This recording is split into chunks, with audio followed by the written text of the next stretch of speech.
جب نیچے آتا ہے تو تھرل تو اپنی ہے اس کی، لیکن جب وہ بولڈرز نظر آتے ہیں تو 14 طبق روشن ہو جاتے ہیں. اس وقت دل چاہتا ہے کہ اللہ میاں میں یہاں غلط آ گیا شاید.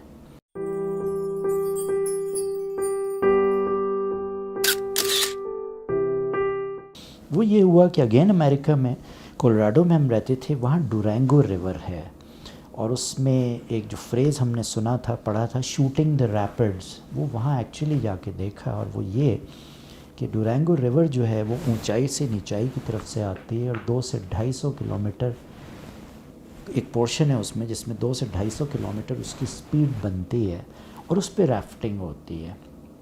اور اس میں again since I was young, 24 سال کا تھا، وہاں ہم پہنچ گئے. ہر پنگا لینے کا شوق تھا، میں نے کہا یہ بھی جا کے دیکھ لیں. دوستوں سے سنا تھا، ٹی وی پہ دیکھا تھا شاید نیشنل جیوگرافک پہ، تو وہاں بھی پہنچ گئے. وہاں بھی لائن میں کھڑے ہو گئے، وہاں بھی وہی ڈیتھ وارنٹ سائن ہو رہے تھے. ہاں بھی یہاں کیا مسئلہ ہے؟ مسئلہ جی یہ ہے کہ یہ جب آپ رافٹ میں بیٹھتے ہو تو پانی میں نیچے بولڈرز آتے ہیں، بڑے بڑے پتھر آتے ہیں، اور اس میں آپ کے پاس نہ تو کوئی ہینڈ بریک ہے، نہ آپ کے پاس کوئی بریکس ہیں. اور اس دن پتہ چلا کہ اس کا جو چلانے والا ملاح جو ہوتا ہے اس کو ناخدا کیوں کہتے ہیں، کہ آپ کی جان بیسیکلی اللہ کے بعد اس شخص کے ہاتھ میں ہوتا ہے جو اس کو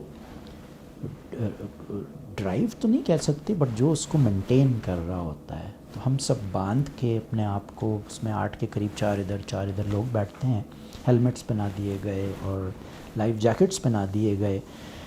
اور وہ جب نیچے آتا ہے تو تھرل تو اپنی ہے اس کی، لیکن جب وہ بولڈرز نظر آتے ہیں تو 14 طبق روشن ہو جاتے ہیں. اس وقت دل چاہتا ہے کہ اللہ میاں میں یہاں غلط آ گیا شاید. اور کوئی بریک نہیں ہے آپ کے پاس، ہم جیسا گاڑی چلانے والا فوراً کلچ پہ جاتا ہے پیر، اور فوراً بریک پہ پیر جاتا ہے. اور وہ کس خوبصورتی سے، کس اچھائی کے ساتھ وہاں اس کو منور کرتے ہیں.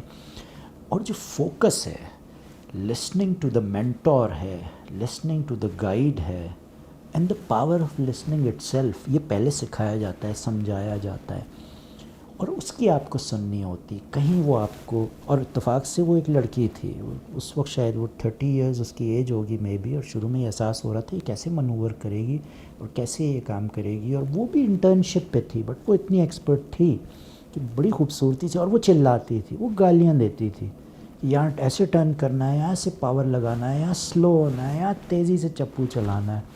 تو وہ بھی بہت ایک لائف کا تھرلنگ ایکسپیرینس تھا جس سے بہت سیکھنے کو ملا. اور اگین اللہ کی ذات کا وہاں بھی احساس ہو کہ واقعی دیر از اے گاڈ، کیونکہ اس نے ڈیسائیڈ کیا ہوا ہے آپ نے کب مرنا ہے، کہاں مرنا ہے، and not to be tried at home والی بات. لیکن جوانی میں انسان ایسی چیزیں کر لیتا ہے، ایسے ایکسپیرینسز کے ہو جاتے ہیں.